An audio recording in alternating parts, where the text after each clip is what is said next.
Hi ನಮಸ್ತೆ ಎಲ್ರಿಗೂ welcome to my YouTube channel. ಇವತ್ತು ನಾನು ನಿಮಗೆ ಪಾಸ್ತಾ ಹೇಗೆ ಮಾಡೋದು ಅನ್ನೋದನ್ನ ಹೇಳ್ಕೊಡ್ತಾ ಇದ್ದೀನಿ. ಫಸ್ಟ್ ಒಂದು ಪಾತ್ರೆಗೆ ಪಾಸ್ತಾ ಬೇಯುವಷ್ಟು ನೀರು ಹಾಕೋತಾ ಇದ್ದೀನಿ. ಅದಕ್ಕೆ 2 ಟೇಬಲ್ ಸ್ಪೂನ್ ಆಯಿಲ್ ಹಾಕೋತಾ ಇದ್ದೀನಿ ಸೊ ದಟ್ ಪಾಸ್ತಾ ಅಂಟ್ಕೊಳ್ಳೋದಿಲ್ಲ. ಇದಕ್ಕೆ 4 ಕಪ್ ಪಾಸ್ತಾ ಹಾಕೋತಾ ಇದ್ದೀನಿ.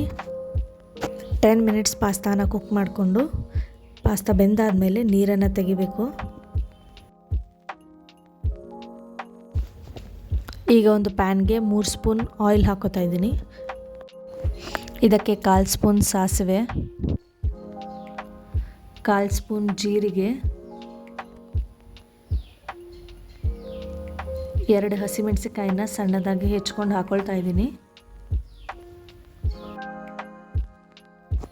ಹಸಿಮೆಣಸಿಕಾಯಿ ಚೆನ್ನಾಗಿ ಫ್ರೈ ಆದಮೇಲೆ 2 ಈರುಳ್ಳಿನ ಸಣ್ಣದಾಗಿ ಹೆಚ್ಚಿಕೊಂಡು ಹಾಕೊಳ್ತಾ ಇದ್ದೀನಿ.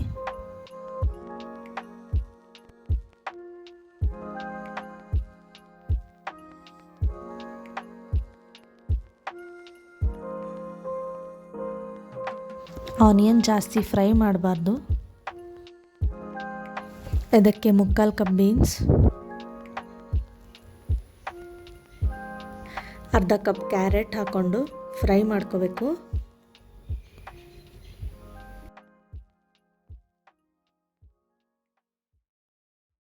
ತರಕಾರಿ ಅರ್ಧ ಬೆಂದಾದಮೇಲೆ 3/4 ಕಪ್ ಕಟ್ ಮಾಡಿರೋ ಕ್ಯಾಪ್ಸಿಕಮ್ ಹಾಕೋಬೇಕು. ಅರ್ಧ ಸ್ಪೂನ್ ಜಿಂಜರ್ ಗಾರ್ಲಿಕ್ ಪೇಸ್ಟ್ ಹಾಕ್ಕೊಂಡು ಚೆನ್ನಾಗಿ ಫ್ರೈ ಮಾಡ್ಕೋಬೇಕು. 2 ಟೊಮೆಟೊ ಚಿಕ್ಕದಾಗಿ ಕಟ್ ಮಾಡ್ಕೊಂಡು ಹಾಕೋಬೇಕು.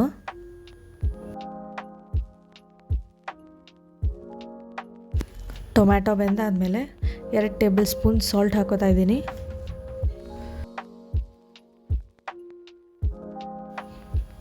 ಕಾಲು ಸ್ಪೂನ್ ಅರಿಶಿನ ಪುಡಿ, ಅರ್ಧ ಸ್ಪೂನ್ ಗರಂ ಮಸಾಲ, ಅರ್ಧ ಸ್ಪೂನ್ ಧನಿಯಾ ಪುಡಿ, ಖಾರದ ಪುಡಿ ಹಾಕ್ಕೊಂಡು ಫ್ರೈ ಮಾಡ್ಕೋಬೇಕು. ಫ್ರೈ ಆದಮೇಲೆ 2 ಟೀ ಸ್ಪೂನ್ ಟೊಮೆಟೊ ಕೆಚಪ್,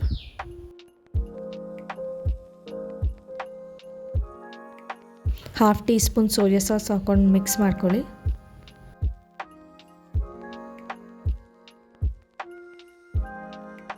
ಇದಕ್ಕೆ ಕುಕ್ ಮಾಡ್ಕೊಂಡಿರೋ ಅಂಥ ಪಾಸ್ತಾನ ಹಾಕ್ಕೊಂಡು ಮಿಕ್ಸ್ ಮಾಡ್ಕೊಳ್ಳಿ.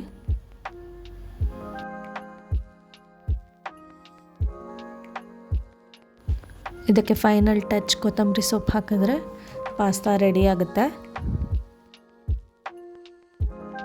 ಇದಕ್ಕೆ ಒಂದೇ ಥರದ ಪಾಸ್ತಾ ಹಾಕ್ಕೋಬೇಕು ಅಂತೇನಿಲ್ಲ, ಯಾವ ಥರದ ಪಾಸ್ತಾ ಬೇಕಾದರೂ ಹಾಕ್ಕೋಬೋದು.